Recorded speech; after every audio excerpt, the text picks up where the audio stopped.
You are looking live at Washington National Stadium, where the congressional baseball game is getting underway. The Republican team being introduced. The congressional baseball game annually expected to throw out the first pitch in just minutes. Last year, it was unknown whether some of those players would ever return to this field, especially House Majority Whip Steve Scalise.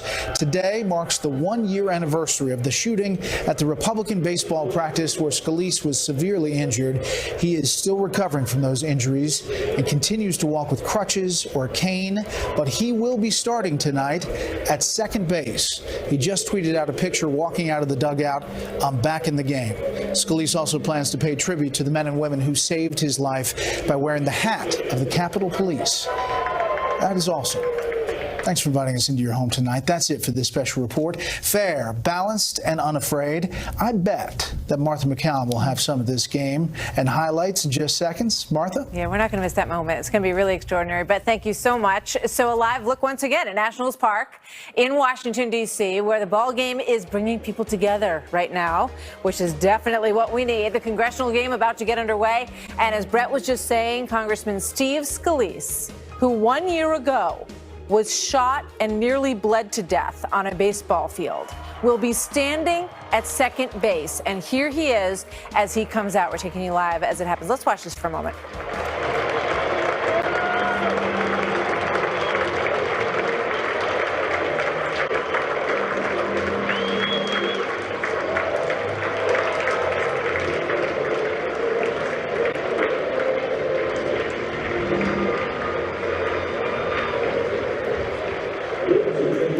Look at Steve Scalise here, walking with one cane on one arm, walking down the line and hugging everybody. I mean, this is a man who went through so much. And as you have to take yourself back to that moment. We were all literally day by day wondering if he was going to survive what happened. This gunman opening fire on a baseball field on a beautiful morning in Washington, D.C. It was freakish, bizarre, and brutal, and so devastating for Steve Scalise and his family, who I guarantee are in tears right now watching him out here on this baseball field as he walks around and gets ready to take second base. So our best to him.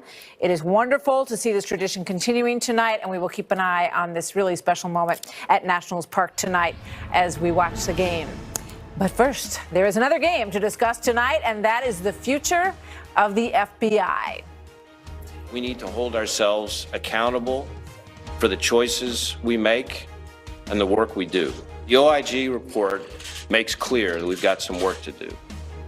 A stinging IG report today doubles down on the president's criticism of James Comey, calling him insubordinate and saying that he usurped power while he was at the agency.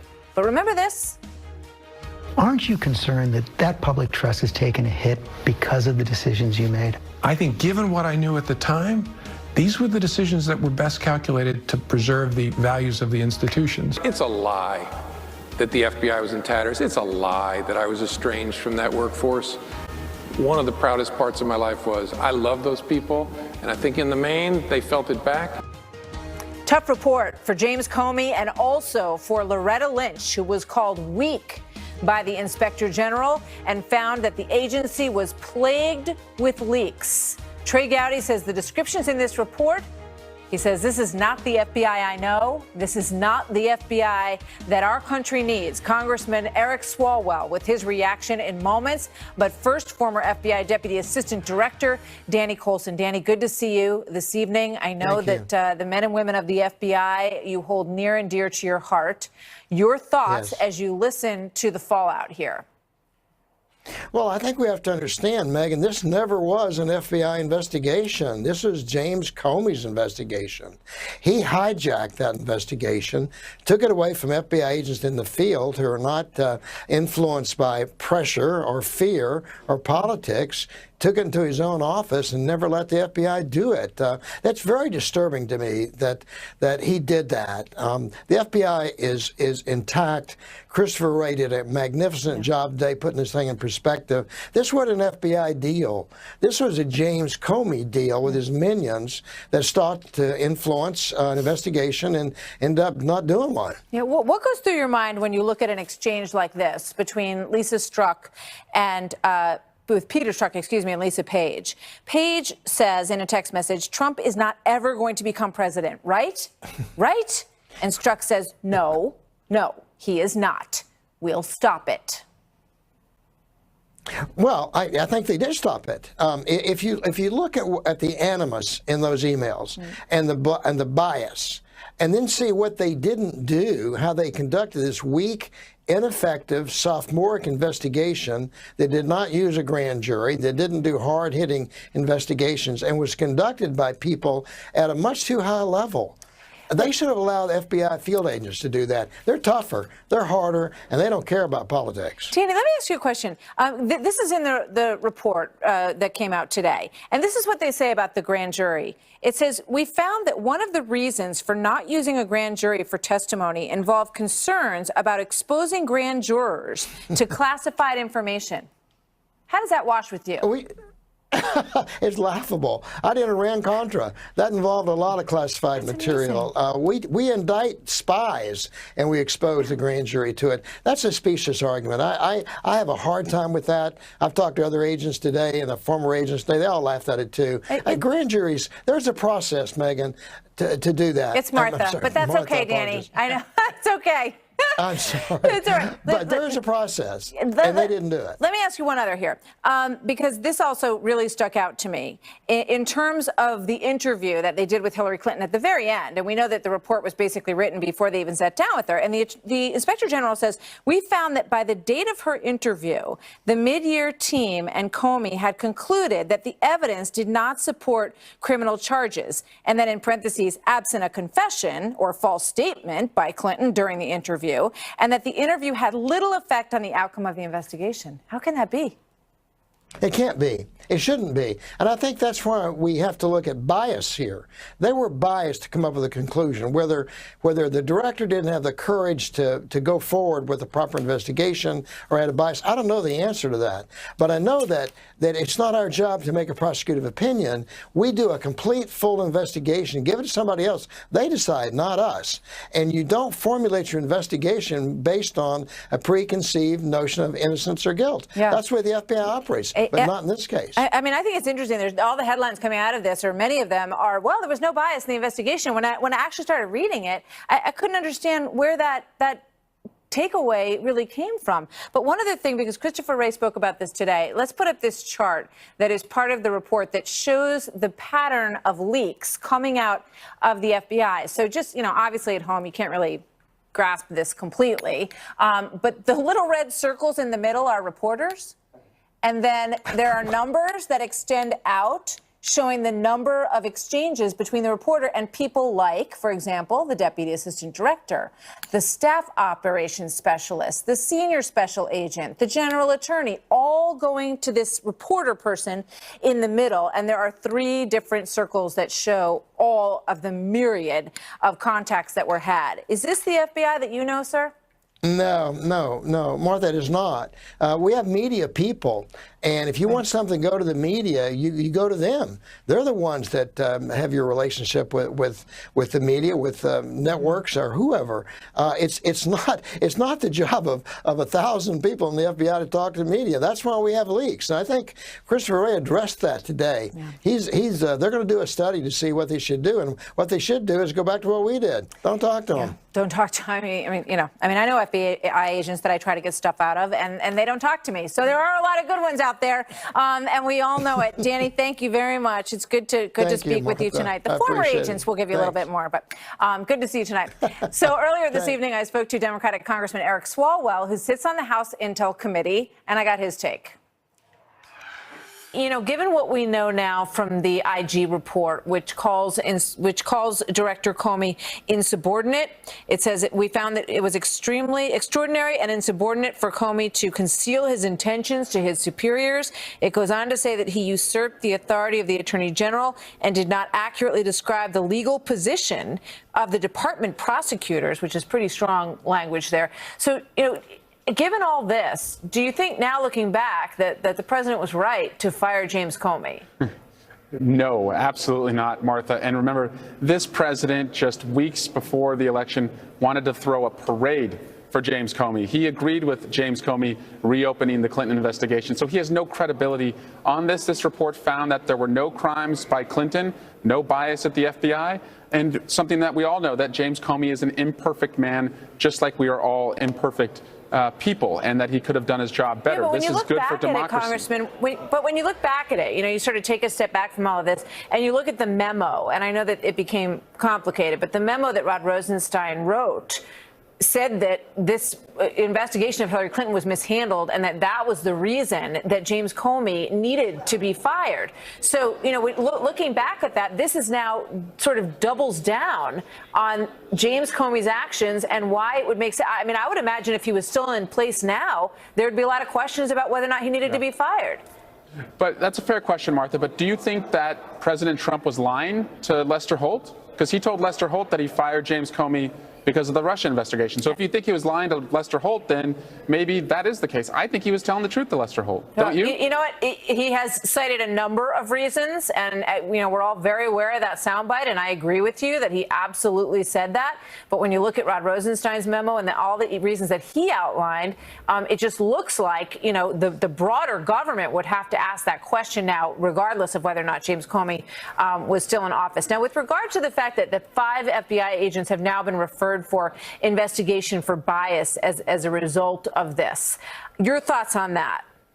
Yeah, well, I hate reading the Stroke and Page exchange. That is not how FBI agents should conduct themselves. And I think that they should be referred for an internal investigation, as it relates to their jobs. But there was a finding that it did not affect any investigation actions that they took, nor should it. And, look, I have brothers who are police officers. Boy, do they have strong political opinions. And I just hope and I see in their work that it never affects what they do on the streets. And there's no evidence that any case was affected by what Stroke and Page It's very interesting. Just going back to what I mentioned before from the report, that James Comey usurped the authority of the Attorney General and did not accurately describe the legal position of the department prosecutors. And when you go through the language that was changed, and it's believed that it was likely changed by Peter Strzok, when you look at the things that were altered, changing reasonably likely that hostile actors gained access to the email server, that was changed to possible.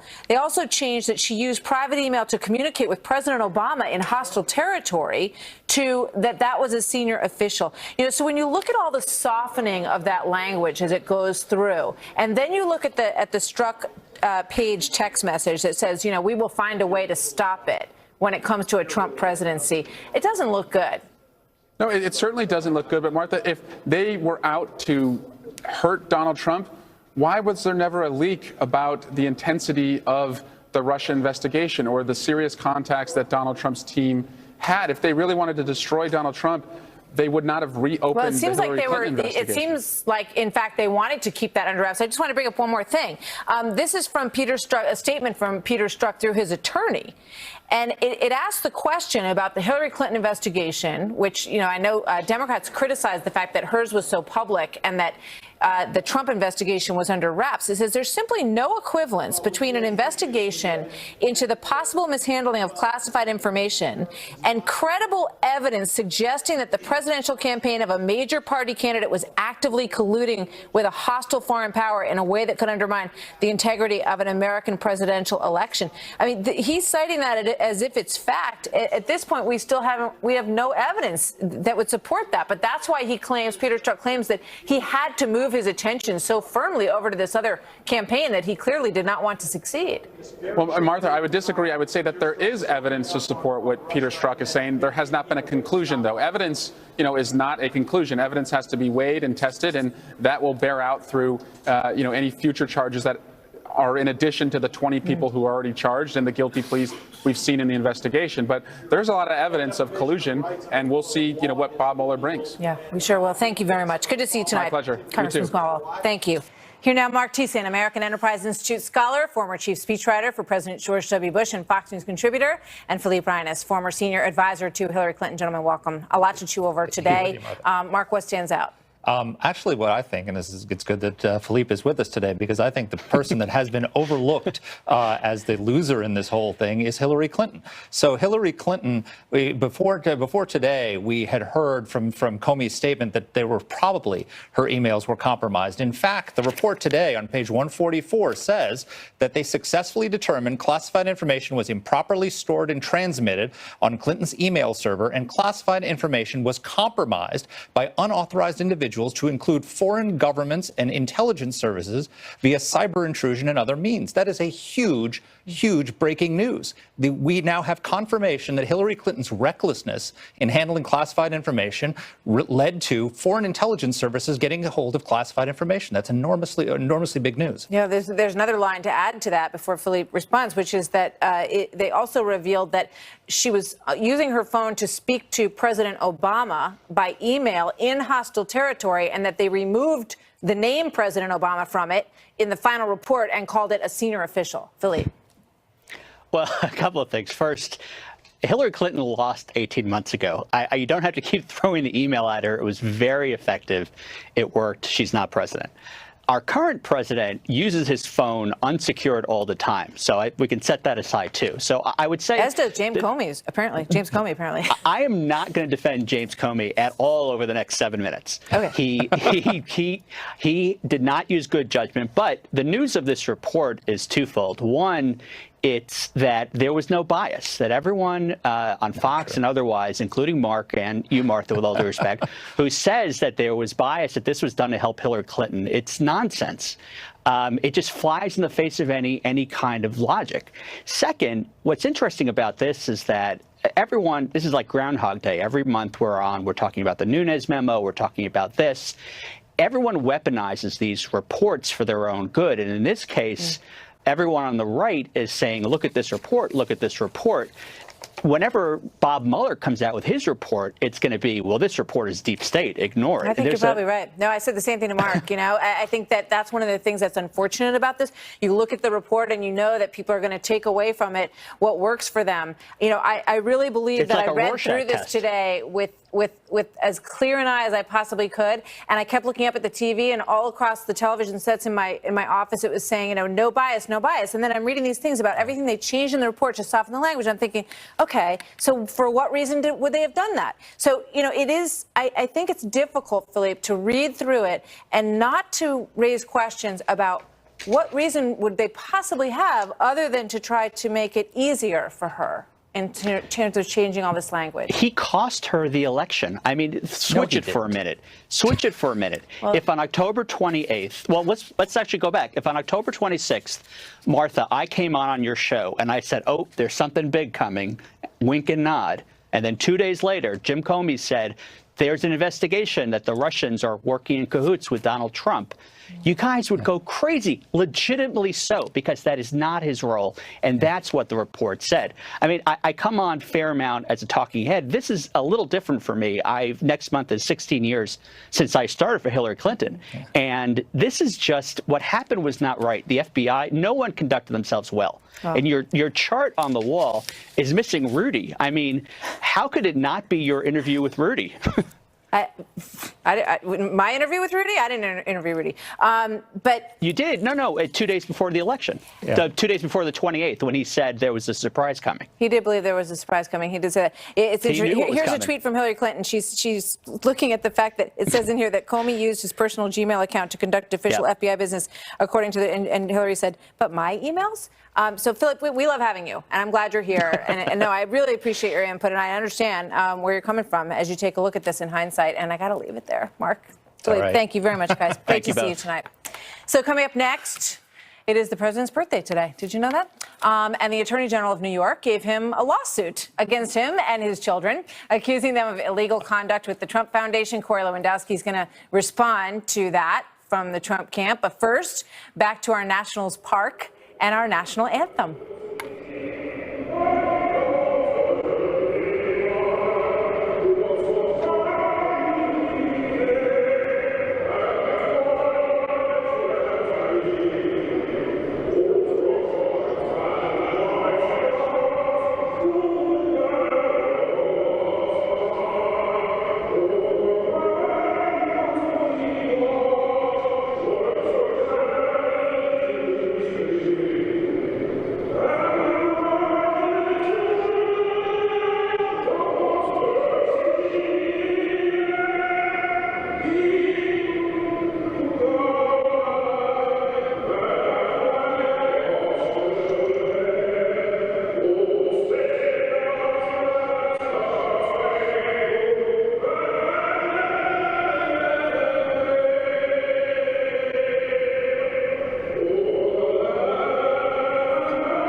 Rosenstein was delivering the IG report on the Clinton case to the White House at that same moment, pretty much. Back here in New York, the Attorney General's office, who has said that they will, quote, use every available legal tool to fight Trump's dangerous agenda, filed a lawsuit against the Trump Foundation.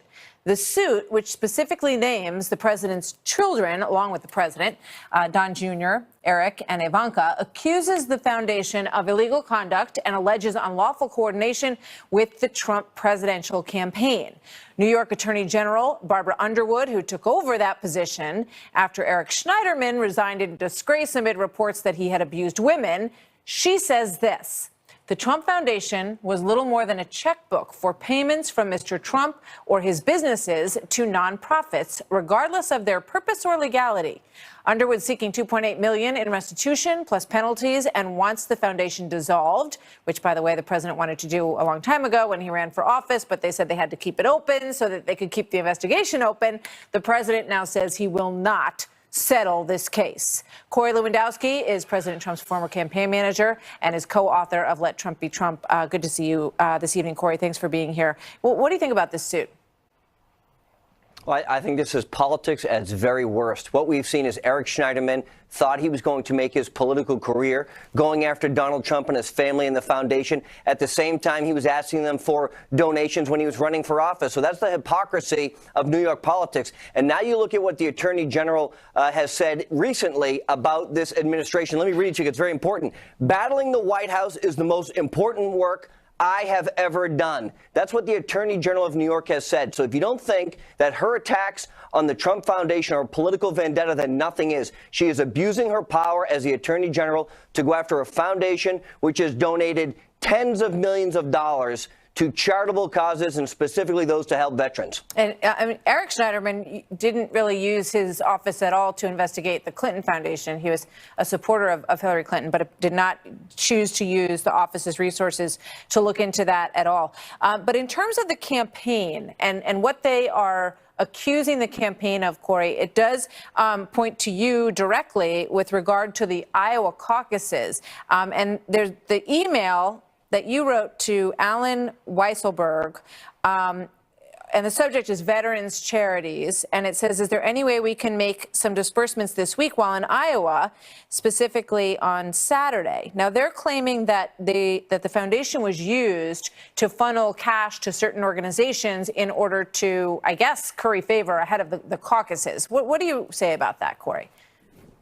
Look, let me be very clear. I've never spoken to anyone from the New York Attorney General's office. They've never contacted me. I've always made myself available. So, again, this is politically motivated. And if people were really concerned about a foundation, Hillary Clinton's foundation raised $500 million from countries like Qatar and Algeria and Kuwait and gave 15% of their money for programmatic requests. 15% of the $500 million they gave away. The Trump Foundation, by contrast, raised $18.8 million over 30 years and gave away $19.2 million, meaning they gave away more money than they actually ever raised. They had zero overhead.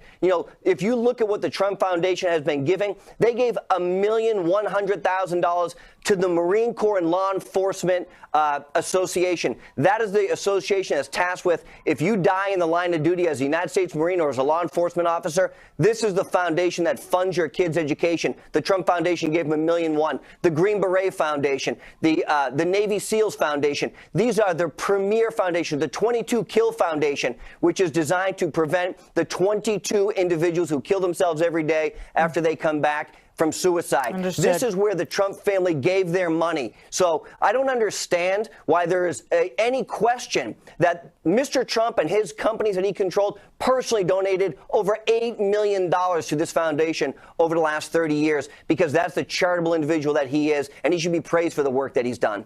All right. So in terms of any suggestion that the campaign was using that money in any way other than a charitable donation, to that you say?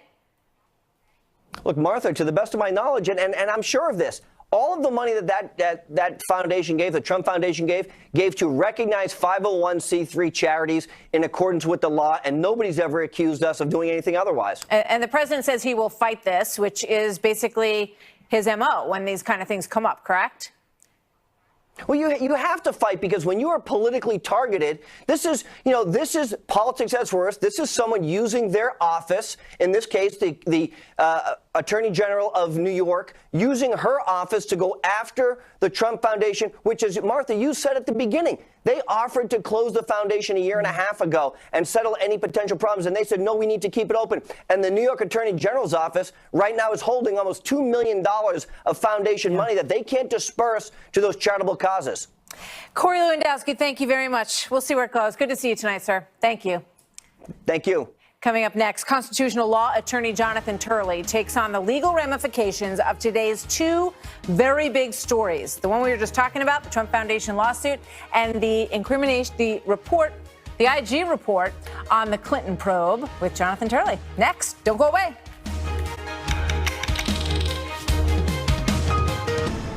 We need to hold ourselves accountable for the choices we make and the work we do. The OIG report makes clear that we've got some work to do.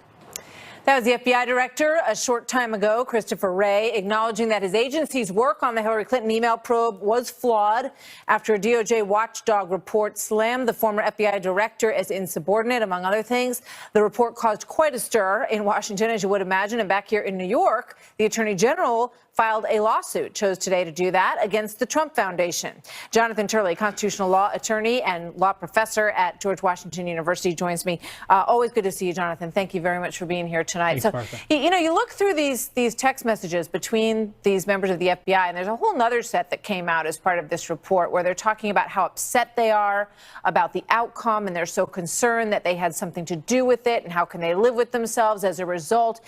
So the suggestion that there wasn't a bias, it seems very difficult to swallow given all these conversations. And notably, the Inspector General is not saying that. The Inspector General did not say that there was an absence of evidence of bias. He said the contrary. He said particularly was struck that they were not confident that his decisions were not made on the basis of political bias. It's ridiculous to say he didn't find evidence of political bias. The report's filled with statements of bias. What the Inspector General was saying is that he can't say conclusively that whatever bias they found influence the outcome of these actions. So, and that's a very difficult thing because there are many people involved, and the people who are involved said, look, I wasn't influenced by political considerations. And so the Inspector General said, yeah, there were some really problematic, troubling cases of bias, but I did not find evidence that they really were outcome determinative. That's a very different thing. And what do you think of that? I mean, do you agree? I mean, obviously, when he's the Inspector General for the agency, so his job is to, go look back at all of this, figure out whether or not there was any political bias involved. It is a very difficult thing to determine, but I guess the most important thing as you step back from it is what happens now. And, you heard Christopher Wray talking this afternoon about what they need to do to make sure that this never happens again. And I guess my question is, can you put this genie back in the bottle, or are we so divided as a nation that the FBI will not be able to approach questions like this in a completely unbiased way and do their work? Well, I'm optimistic because this was an important step. First of all, this is a wonderful report. It is comprehensive. It's right down the middle. Nothing is hidden.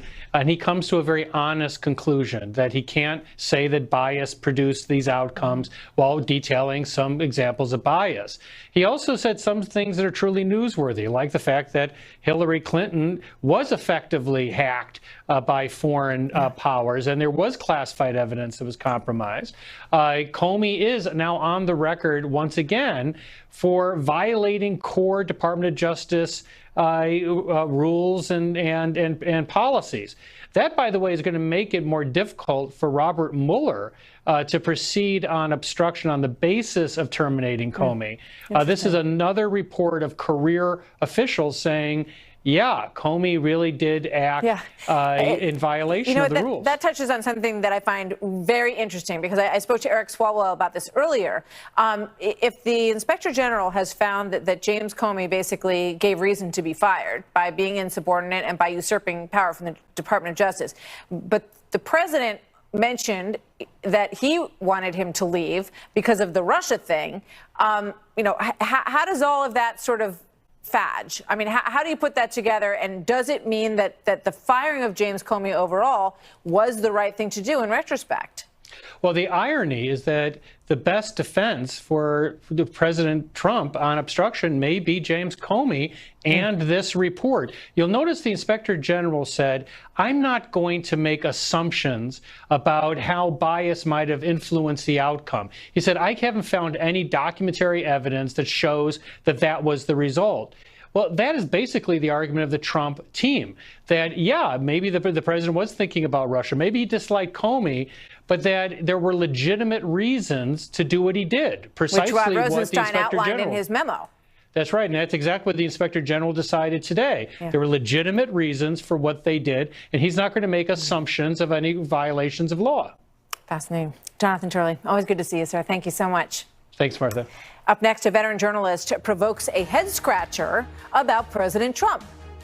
There's an outside chance, with all these tweets and all that other stuff, he just may have some idea what he's doing.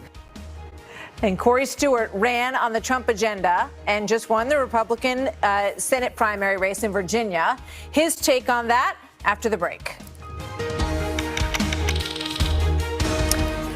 So to Trump or not to Trump? That is the question for some GOP candidates out there. It's not a good place for any party to end up with a cult-like situation as it relates to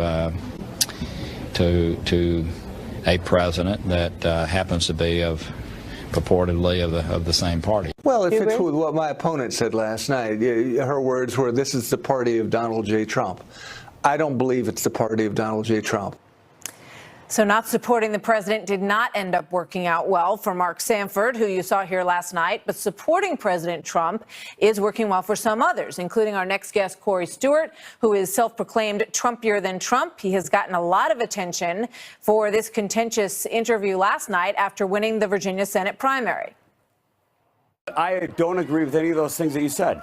The thing is, what you're trying to do, Chris, what you're trying to deny your past, but it's there like a big, ugly shadow, Mr. You're trying to change the topic by the fact you're always playing the race card. Just the facts. So it is going to be an interesting ride for Virginia Republican Senate candidate Corey Stewart. Thank you very much for being here. Good to have you tonight. Yeah, my pleasure. Thanks a lot, Martha. So, obviously, the subject that you were arguing with him last night at CNN is going to continue to come up when you have debates, when you're going through this process. The questions about people that you have associated yourself with in the past have been written about on the Daily Wire and the Weekly Standard. Paul Nehlen is one of the names that is in there, and he has been harshly criticized for anti-Semitism. You once called him a hero. You said that you were inspired by him. Will you discount that? Do you reject that? What's your answer to that, sir? Yeah, in fact, actually, I have many times. When I supported Nehlen is when Phyllis Schlafly did and Ann Coulter did and President Trump did as well. Trump said very nice things about him. It was only afterward that the guy kind of lost his marbles and said all those terrible things. And we all, at that point, distanced ourselves from him and disavowed him. But, of course, that's not enough for CNN and all the left-wing media. They're trying to, connect us to all that. And the reason they're trying to distract from the main message, which is this, and that is that President Trump is strong, he's getting stronger, and those of us who have tied ourselves to President Trump and who have vowed to support his policies are winning. We're winning in the primaries, and we're going to increasingly win as we get closer to November. I think that by that point, we will have a red tide because of the popularity of President Trump. You may be right about that. One more question, though, before I move off of this topic, because Paul Nehlen, you're right, did not start to, it wasn't revealed that he had made these anti-Semitic comments when you said such glowing things about him. However, he had already said that he believed that all Muslims should be deported from the United States. Do you agree with that? No, not at all. Not every person that you meet with, and you meet a lot of them in politics, you don't do a background check on everybody, and I certainly would not agree with that. I've got a very good relationship, in fact, with the Muslim community and the community that I serve right now. So in terms of the Trump campaign, you were involved with the Trump campaign. You were fired from the Trump campaign in 2016. But now the president is supportive of you. He wrote a very nice tweet about you, congratulating you on the campaign the other night. And you have made it very clear that you want very much to be closely aligned with him as you move forward in this campaign, correct? That's exactly right. Look, he's had a tremendous string of successes here.